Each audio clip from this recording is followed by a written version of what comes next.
والصلاة والسلام على أشرف الأنبياء والمرسلين نبينا محمد وعلى آله وأصحابه أجمعين أما بعد.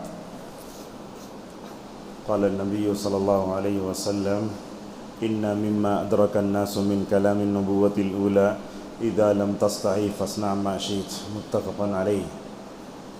آج کے درس حدیث میں شرم و حیا سے متعلق انشاءاللہ کچھ گفتگو کرتے ہیں. ایک حدیث میں نے آپ کے سامنے پڑھی، بخاری مسلم میں ہے کہ اللہ کے نبی صلی اللہ علیہ وسلم نے فرمایا کہ اللہ تعالیٰ نے جب نبیوں کو بھیجا تو تمام نبیوں کی دعوتوں میں ایک مشترکہ چیز جہاں توحید تھی، اس میں ایک چیز یہ بھی تھی کہ حیا. فرمایا کہ ان مما ادرک الناس من کلام النبوۃ الاولیٰ، تو گزشتہ جو شریعتیں تھیں اس میں ایک چیز یہ تھی کہ اگر تم حیا نہ کرو جو چاہے کر سکتے ہو. یہ شرم و حیا اسلام کی بہترین اخلاق میں سے ہے. رسول اللہ صلی اللہ علیہ وسلم دنیا میں اچھے اخلاق کو پھیلانے کے لیے آئے تھے، جیسا کہ فرمایا انما بعثت لاتمم مکارم الاخلاق، مجھے اچھے اخلاق کی ترویج و ارشاد کے لیے دنیا میں بھیجا گیا ہے. حیا اس وقت سے ہے جب سے دنیا ہے، اور یہ حیا ایسی صفت ہے جس کو اللہ نے اپنے لیے بھی ثابت کیا ہے. جیسا کہ پرسوں ذکر آیا تھا کہ بندہ جب ہاتھ اٹھاتا ہے تو اللہ تعالیٰ کو بغیر خالی ہاتھ اٹھاتے ہوئے جو واپس کرتے ہوئے شرم آتی ہے. اور قرآن میں دو جگہ اللہ تعالیٰ کے لیے حیا کا جو ہے ذکر ہوا ہے، ان اللہ لا یستحی ان یضرب مثلا بعوضہ، اس میں کہا کہ مچھر کی مثال دینے سے بھی اللہ شرماتا نہیں ہے. اور ایک مثال کہا کہ اللہ تبارک و تعالیٰ حق بیان کرنے سے بھی شرماتا نہیں ہے. اور یہ حیا ایسی ہے جب سے دنیا ہے اس وقت سے ہے. کیسے؟ جب درخت کے پاس گئے پھل کھا لیے تو فوراً جو ہے دونوں برہنہ ہو گئے، تو فوراً کیا کیا؟ حیا تھی. دیکھو، بلکہ روایتیں ایسی بتاتی ہیں کہ اللہ تعالیٰ نے آدم و حوا کو جنت کا نورانی لباس پہنایا تھا. جیسے ہی وہ گناہ کیے تو سطر کھل گئے، سامنے کا پیچھا حصہ کھل گئے، تو اللہ فرماتا ہے فَطَفِقَا يَخْصِفَانِ عَلَيْهِمَا مِنْ وَرَقِ الْجَنَّةِ، وہ جنت کے درختوں کے پتوں سے آمنے سامنے چھپانے لگے. تو اس سے سمجھ میں یہ آتا ہے کہ اللہ تعالیٰ حیا کو پسند کرتا ہے اور حیا کی جو ہے تعلیم دیتا ہے. اس کا الٹا ہے شیطان، بے حیائی کو پسند کرتا ہے اور بے حیائی کو نعوذ باللہ فروغ بھی دیتا ہے. اور اس حیا کو اللہ تبارک و تعالیٰ نے اپنے نبیوں میں پیدا فرمایا. جیسے نبیوں میں سچے تھے، امانت دار تھے، ویسے نبیوں کے اندر بھی ہم دیکھتے ہیں کہ شرم و حیا بہت تھی. اللہ کے نبی صلی اللہ علیہ وسلم نے حضرت موسیٰ کے بارے میں کہا کہ حضرت موسیٰ بڑے حیادار ہیں. ایک مطلب وہ نہا رہے تھے نا، پرسوں شاید 21ویں پارے کی تفسیر میں آیا، جب وہ پتھر پر جو ہے کپڑے رکھ کر نہا رہے تھے، نہا کر ختم ہوا تو جو ہے وہ پتھر کپڑے لے کر بھاگا. تو کہا حضرت موسیٰ نے ثوبی حجر، میرے کپڑے واپس دو، میرے کپڑے واپس دو. اسی روایت میں ہے کہ اللہ کے نبی صلی اللہ علیہ وسلم نے فرمایا کہ موسیٰ علیہ السلام بڑے حیا رکھنے والے تھے. اور یہ بات بھی ہم ذہن میں رکھیں، اگر ہم حیا رکھنے والے ہوں تو بیوی بھی حیا رکھنے والی ملتی، اگر ہم بے حیا ہوں تو بیوی ویسے ملتی ہے. دلیل کیا ہے؟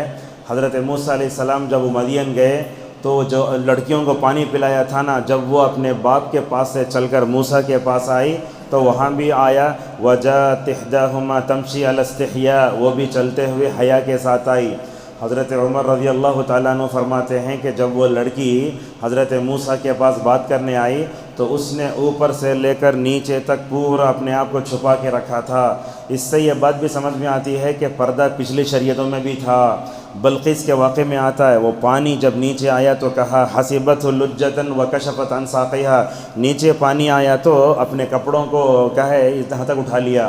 ابن عثیمین رحمہ اللہ کہتے ہیں کہ وہ بھی پردہ کرتی تھیں، اس لیے کہ اگر پردہ نہ ہوتا تو اوپر نہیں اٹھاتی. تو اس سے سمجھ میں آتا ہے کہ یہ پچھلی شریعتوں میں پردہ بھی تھا اور حیا بھی تھی. دنیا میں تو سب سے زیادہ اگر شرماتے تو وہ جناب محمد رسول اللہ صلی اللہ علیہ وسلم تھے. آپ تو بنی نوع انسانی کے سردار، نبیوں کے سردار، آپ نے ماشاءاللہ اخلاق میں بھی سرداری کی. چنانچہ حضرت ابو سعید خدری رضی اللہ عنہ کہتے ہیں کان النبی صلی اللہ علیہ وسلم، روایت ایسی آتی ہے کہ اللہ کے نبی صلی اللہ علیہ وسلم ایک ان میریڈ لڑکی سے بھی زیادہ شرماتے تھے. اب ہوتا کیا، شریعت نے ماشاءاللہ شرم و حیا کو اتنی اہمیت دی. پرانے زمانے میں ایسے ہوتا تھا، اگر کسی لڑکی کا رشتہ کسی لڑکے سے کر رہے ہیں تو شریعت نے حیا کا اتنا لحاظ رکھا، اذنھا سماتھا، وہ لڑکی یہ نہیں کہتی کہ وہ میرا شوہر بن جائے، اس کی خاموشی کو اس کی رضامندی کی دلیل بتائی گئی۔ لیکن آج کل حالات ویسے نہیں ہیں جیسے پہلے تھے۔ آج کل دیکھتے ہیں غیر شادی شدہ لڑکیوں میں بھی بے حیائی پیدا ہو گئی ہے۔ دلہن خود فون کر کے بولتی ہے فلاں فنکشن ہال میں میرا ولیمہ ہے، آ جاؤ۔ یہ پہلے نہیں تھا۔ یہ ایک چیز۔ دوسری چیز ہم دیکھتے ہیں پہلے سب دلہنیں آنکھ نہیں کھولتی تھیں، آج کل تو ایسے پوری شادی مال پھرتی رہتی ہیں۔ اچھا نظر آتی چیز ہے، لہٰذا غیر شادی شدہ لڑکی میں حیا ہونا چاہیے۔ اور ایک بات بھی سمجھیں، ہمارے گھروں میں لڑکیاں ہیں تو اپنے غیر شادی شدہ لڑکیوں کو لے کر بغیر سبب کے باہر میں گھومنا پھرنا یہ بھی بے حیائی کے خلاف ہے۔ میں نے تو اپنی کسی بہن کو بازار میں جاتے ہوئے دیکھا ہی نہیں ہے، اور میرے والد اور والدین ایسے تھے، کبھی اکٹھا میں نے دونوں کو بازار میں نہیں دیکھا۔ ماشاءاللہ ایسے تھے وہ لوگ۔ اب بولیں گے تعریف کرتے، لیکن ہے ہی ہے۔ وہ 1955 میں شاید میرے والد صاحب کی شادی ہوئی تھی، اس وقت سے لے کر شاید وہ بولتے میں اپنی بیوی کو لے کر بازار میں گیا ہی نہیں ہے۔ تو جہاں تک ہو سکے ہم جائیں، ان کو لے کر جائیں تو کیا ہوتی ہے، وہ بے حیائی پیدا ہوتی ہے۔ اب آپ بولیں گے حدود میں رہ کر ضوابط میں لے کر جائیں گے، لیکن آج کل کا ماحول اتنا آزادانہ ہے کہ اگر ہم روکے تو بھی عورت مرد سے پہلے بات کرنا شروع کر دیتی ہے۔ تو اللہ کے نبی صلی اللہ علیہ وسلم بڑے حیا رکھنے والے تھے۔ کیسے حیا رکھنے والے تھے؟ بلکہ نبی بننے سے پہلے بھی شاید ایک گانے کی محفل میں گئے تو جا کے وہاں بے ہوشی طاری ہو گئی۔ اللہ نے اللہ کی نبی کی نبی سے پہلے بھی حفاظت کی۔ اللہ کے نبی کی حیا کا عالم دیکھو، جب حضرت موسیٰ نے کہا اے محمد تم بھی اللہ کے پاس جاؤ، 50 نمازیں پڑھ نہیں سکتی تمہاری امت، تو اللہ کے نبی امت کی خاطر 9 مرتبہ اللہ کے دربار میں گئے، جا کے بولے نہیں ہوتا، ہو گیا ختم، 5 نمازیں ہیں۔ موسیٰ مل کے بولتے ہیں اتنی بھی تمہاری امت نہیں پڑھ سکتی۔ اس وقت اللہ کی نہیں بولتے مجھے شرم آتی ہے۔ لہذا شرم و حیا بہت اہم ہے۔ اور شرم و حیا کے بارے میں ایک بات یاد رکھیے، جب ہم اپنی لڑکیوں کے لیے داماد تلاش کرتے ہیں تو ہیرو جیسا داماد تلاش نہیں کرنا، خالی پڑھا لکھا دیکھنا نہیں، اس کے اخلاق دیکھنا۔ اگر ہم اس کے اندر اخلاق دیکھیں، ہمارے نواسوں میں، نواسیوں میں، پوتوں میں، پوتیوں میں بھی حیا آتی۔ رسول اللہ صلی اللہ علیہ وسلم نے اپنے بیٹیوں کی شادی کیسے فرمائی دیکھو۔ رسول اللہ صلی اللہ علیہ وسلم کی پہلی جو بیٹی تھی زینب، آپ نے ان کا نکاح ابو اللہ سے کہتا اس کو چھوڑ دیجئے۔ بقیہ 2 داماد ہیں، 2 داماد بھی حیا کے پیکر مجسم ہیں۔ ایک طرف دیکھیں حضرت عثمان، میں سمجھتا ہوں شرم و حیا کے بارے میں کوئی آدمی تقریر کرے اور حضرت عثمان کی مثال نہ دے تو شرم و حیا سے متعلق وہ تقریر انکمپلیٹ ہے۔ کیسے تھے حضرت عثمان رضی اللہ عنہ؟ اللہ کے نبی نے پہلی بیٹی تھی رقیہ کا انتقال ہو گیا۔ اللہ کے نبی بدر سے کامیابی کے پا کر آ رہے ہیں، حضرت عثمان اللہ کی نبی کی بیٹی اور اپنی بیوی رقیہ کو دفن کر کے مدینہ واپس ہو رہے ہیں۔ آپ فرماتے ہیں عثمان نے اگر رضی اللہ عنہ نے اگرچہ جنگ میں شرکت نہیں کی، مگر جنگ میں بدری صحابہ میں جو ہے شریک ہونے کا پورا ان کو مکمل طور پر ہم مستحق قرار دیتے ہیں۔ آپ نے مال غنیمت میں ان کو برابر کا حصہ دیا۔ جب رقیہ رضی اللہ عنہ کا انتقال ہوا تو اللہ کی نبی نے اپنی دوسری بیٹی بھی دے دی، ام کلثوم، اسی لیے ان کو ذو النورین بولتے ہیں۔ مگر عثمان رضی اللہ عنہ کا حیا کیسے تھی؟ بڑے بہترین حیا، ایسی حیا تھی، اس مثال سے سنیے۔ صحیح مسلم میں حضرت عائشہ رضی اللہ عنہ کی روایت آتی ہے، اللہ کے نبی بیٹھے ہیں، اللہ کے نبی کے سامنے ابو بکر بھی ہیں، عمر رضی اللہ عنہما بھی ہیں، رسول اللہ کی ران کھلی ہے، یہ ران اسے بولتے اوپر کا حصہ، یہ گھٹنے سے اوپر کا کھلی ہے، ابو بکر بیٹھے ہیں، عمر بیٹھے ہیں۔ جیسے ہی حضرت عثمان رضی اللہ عنہ داخل ہوئے، آپ نے اپنے جو ہے ران کپڑا برابر کر لیا۔ اس وقت اللہ کے نبی صلی اللہ علیہ وسلم سے پوچھا کہ یا رسول اللہ، عائشہ نے پوچھا آپ کے پاس میرے باپ تھے، آپ کے پاس عمر تھے، آپ نے اپنی ران کھلی رکھی تھی، لیکن عثمان رضی اللہ عنہ تو آپ نے اپنا جو ہے ران کو کیوں چھپایا؟ اللہ کی نبی دیکھو، شرم و حیا کے پیکر مجسم، آپ کے اندر جو کمال درجے کے حیا تھے وہ کسی کے اندر نہیں آ سکتی، مگر حیا رکھنے والے انسان سے اور شرماتے تھے۔ آپ نے اس موقع پر فرمایا الا استحی من رجل تستحی منہ الملائکہ، میں اس شخص سے کیوں نہ شرماؤں جس سے فرشتے شرماتے تھے۔ یہ شرم و حیا آج ہمارے اندر ہے۔ یہ تو ہوئی حضرت عثمان رضی اللہ عنہ کی حیا۔ اور جب ان کے شہید ہونے کا وقت قریب آیا، لوگ ادھر ادھر سے کھانا پانی سب بند کر دے، مسجد میں نماز بھی نہیں پڑھانا، اوپر سے آئے کون وہ بلوئی تھے، شاید خوارج کے لوگ تھے، ان کی بیوی نائلہ رضی اللہ عنہ فرماتی ہیں انتقال سے تھوڑی دیر پہلے پائجامہ پہن لیا تاکہ اس بات کا احساس نہ ہو کہ حضرت عثمان کو اگر شہید کیا جائے تو ستر نہ کھل جائے۔ تو تو اس طریقے سے حضرت عثمان رضی اللہ عنہ بڑی حیا رکھتے تھے، اور اسی طریقے سے آپ کے داماد علی ہیں، ان کے اندر بھی معمولی حیا نہیں تھی، بہت حیا رکھنے والے تھے۔ ان کو کیا ہوتا تھا، جیسے ہی وہ جوان ہوئے تو شرمگاہ کے راستے سے مزی نکل جاتی تھی، مزی نکلنے سے کیا ہوتا، وضو واجب ہو جاتا، چاہتے تو ڈائریکٹ اللہ کے نبی سے سوال کر سکتے تھے ایسا ہو رہا ہے، تو جا کر کیا بولے، حضرت علی رضی اللہ عنہ نے مقداد کو بھیجا، مقداد رضی اللہ عنہ ایک صحابی ہیں، ان کو بھیجا، جا کے رسول اللہ سے پوچھ کر آؤ، تھرڈ پرسن ایک آدمی ہے، ان کو شرمگاہ کے راستے سے مزی نکلتی ہے، کیا کرنا۔ آج کا داماد کیا کرتا ہے، ڈائریکٹ جو ہے سسر سے پوچھتا، ڈوری کیس لڑکی دے دے تو بس کیا جہیز دیو، ایسی حیا ہے داماد کے اندر۔ وہ جاتے مقداد ابن اسود رضی اللہ عنہ، جا کے پوچھتے ہیں، یا رسول اللہ ایک آدمی ہے جس کو شرمگاہ کے راستے سے مزی نکلتی ہے، کیا کرنا؟ تو آپ نے فرمایا وہ سامنے کا حصہ اتنا دھو لینا، اور اس کے بعد جب بھی وضو کا موقع آئے تو وضو کر لینا۔ علامہ ابن القیم رحمہ اللہ فرماتے ہیں، حیا بھی 10 قسم کی ہوتی ہے، رونا بھی 10 طریقے کا ہوتا ہے۔ یہ شرم و حیا بڑی بہترین چیز ہے۔ کتنی حدیثیں ہیں، اللہ کے نبی صلی اللہ علیہ وسلم کہتے ہیں، حیا ایمان دونوں مل کر ہیں، اگر ایمان اٹھتا ہے تو حیا نکل جاتی ہے، اگر حیا چلے جائے تو ایمان چلے جاتا ہے۔ اسی لیے کفار و مشرکین کو صرف دیکھتے ہیں، بے حیا بہت رہتے ہیں، ان کے اندر بہن کیا، ماموں کیا، بھانجی کیا، بھتیجی کیا، چاچا کیا، بھابھی کیا، کوئی نہیں۔ ہمارے پاس جو رشتوں کا تقدس ہے وہ حیا کی وجہ سے ہے۔ ہماری شریعت میں ماموں کی شادی بھانجی سے نہیں ہوتی، مگر غیر مسلموں میں ہو جاتی۔ اگر ماموں بڑا رہا، بھانجی چھوٹی ہوئی شادی ہو جاتی۔ شریعت نے دیکھو 2 بہنوں کو بھی ایک ساتھ رکھنے سے منع کیا، کیوں؟ اس لیے کہ غیرت آتی ہے۔ تو اللہ کی نبی صلی اللہ علیہ وسلم نے علی حدیث میں کہا، ان لکل دین خلقا وخلق الاسلام الحیا، کہا کہ ہر مذہب میں کچھ اخلاق ہوتے ہیں، اسلام کی جو من جملہ باتوں میں شرم و حیا بہت اہم ہے۔ اسی طریقے سے آپ نے کہا، الحیا شعبۃ من الایمان، حیا ایمان کا ایک حصہ ہے۔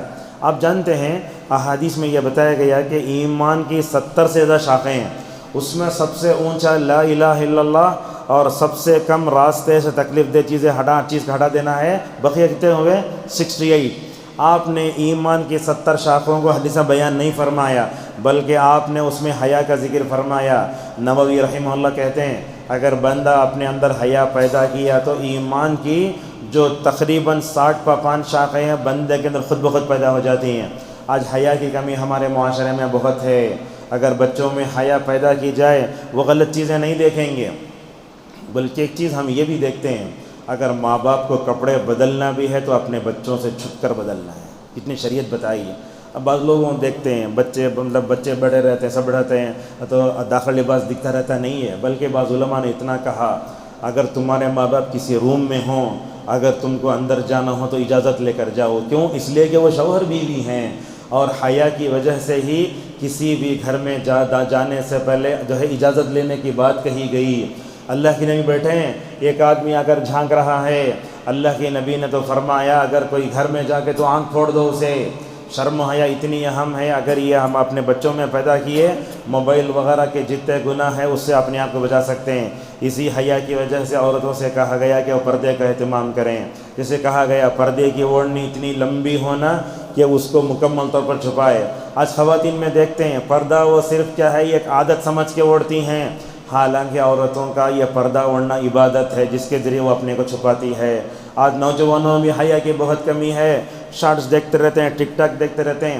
اور حیا کا مطلب یہ ہوا انسان کے چلنے میں حیا، بیٹھنے میں حیا، بات کرنے میں حیا، کیسے کپڑے پہننا، اور سب سے بڑھ کے شرم و حیا بندے کے اندر رہی نہ، بندہ کے گناہ کے قریب نہیں جاتا۔ جب آپ گناہ کرتے ہیں تو کیا آپ کے اور آپ نے رب کے درمیان میں حیا داخل رہتی ہے، جب ہم گناہ کرتے ہیں تو وہ حیا کا پردہ چاک ہو جاتا ہے۔ تیسویں کی حدیث پر اس بات کو ختم کرتے ہیں۔ اللہ کے نبی صلی اللہ علیہ وسلم نے فرمایا، لوگو اللہ تعالیٰ سے حیا کرو۔ صحابہ بولے لوگوں سے حیا کرنا تو سمجھ میں آتا، مگر اللہ تعالیٰ سے شرم کرنے کا مطلب کیا ہے؟ تو اس موقع پر اللہ کے نبی صلی اللہ علیہ وسلم کہنے لگے، دیکھو اپنے پیٹ کو حرام لقموں سے نہ بھرو، یہ جو ہے کیا ہے، یہ حیا ہے۔ اس سر کو اللہ کے علاوہ کہیں نہ جھکاؤ، یہ حیا ہے۔ جو لوگ درگاہوں میں، آستانوں میں، خانقاہوں کے پاس سر جھکاتے ہیں وہ بے حیا ہیں، جو اپنا صرف سے اللہ کے سامنے جھکاتے ہیں وہ حیا ہیں۔ لہٰذا جب ہم گفتگو کرتے ہیں تو ہماری گفتگو اچھی ہونی چاہیے۔ بعض لوگوں کو ہم دیکھتے ہیں گفتگو کرتے ہوئے ایسا لفظ بولتے جس کے دو معنی رہتے، وہ دو معنی سے ایک غلط معنی لے کر سامنے والا ہنستے رہتا، نہیں ہونا۔ یہ کامیڈی اور یہ جتنے شارٹس ہیں یہ بے حیائی کے کام ہیں، تو شرم و حیا بہت اہم ہے۔ اللہ کے نبی صلی اللہ علیہ وسلم نے فرمایا شرم و حیا کی وجہ سے اللہ تعالیٰ نے جو ہے کیا کیا ہے، فواحش کو حرام کر دیا ہے۔ سوال یہ ہے کہ حیا کیسے پیدا کی جائے؟ حیا پیدا کرنے کا سب سے بہترین طریقہ یہ ہے، اللہ تعالیٰ بعض لوگوں میں فطری طور پر حیا رکھا ہے۔ اب آپ کو بتاتے ہیں، غیر مسلموں کو دیکھتے جینس پینٹ پہن لے کے چھوٹی شرٹ پہن کے لڑکیاں جاتے رہتی ہیں، وہ بار بار کھینچتی رہتی ہیں، وہ حیا ہے، وہ اللہ نے ان کے اندر حیا رکھا ہے۔ لہٰذا حیا پیدا کرنا ہو تو انسان کیا کرنا، خود اپنے اندر اللہ جو حیا رکھتا ہے اس کو باقی رکھنا، اور دوسری چیز حیا پیدا کرنے کے لیے ایمان رکھنا۔ جہاں شرک، کفر، بدعت، خرافات ہے وہیں بے حیائی آتی ہے۔ اور حیا پیدا کرنے کے لیے ہمیں انبیاء کی سیرت کو پڑھنا، صحابہ کی سیرت کو پڑھنا، اور حیا کے لیے ہمیں حیا رکھنے والے انسانوں کے ساتھ اٹھنا بیٹھنا۔ جو لوگ بے حیا ہوتے ہیں ان سے اٹھنا بیٹھنا ہمیں نہیں کرنا چاہیے۔ رمضان کا بھی اچھا موقع ہے، ہم رمضان میں ہمارے سامنے کھانے پینے ساری چیزیں رہتی تھیں، مگر اللہ تعالیٰ سے حیا کھاتے ہوئے ہم نہیں کھاتے تھے۔ رمضان کی پہلی تاریخ آتی، دشمن نئی فلم جو ہے ریلیز کرتا ہے، ہماری خواتین بھی مرد بھی سب جا کے نعوذ باللہ مطلب تھیٹروں میں فلم دیکھتے ہیں۔ آج تو یہ ہوم تھیٹر خود آ گیا نا، بس شروع جیسے رمضان ختم ہوا بے حیائی کی باتیں شروع ہو جاتی ہیں۔ لہٰذا ہمارے حرکات میں، سکنات میں، ہمارے چلنے میں، پھرنے میں، اٹھنے میں، بیٹھنے میں، کپڑے پہننے میں، سب میں حیا ہونا چاہیے۔ اللہ تبارک و تعالی ہم سب کو اپنے اندر شرم و حیا پیدا کرنے کی توفیق عطا فرمائے، اور اللہ تعالی ہم کو ہمارے نسلوں کو بے حیائی سے محفوظ رکھے، آمین۔ وآخر دعوانا ان الحمد للہ رب العالمین۔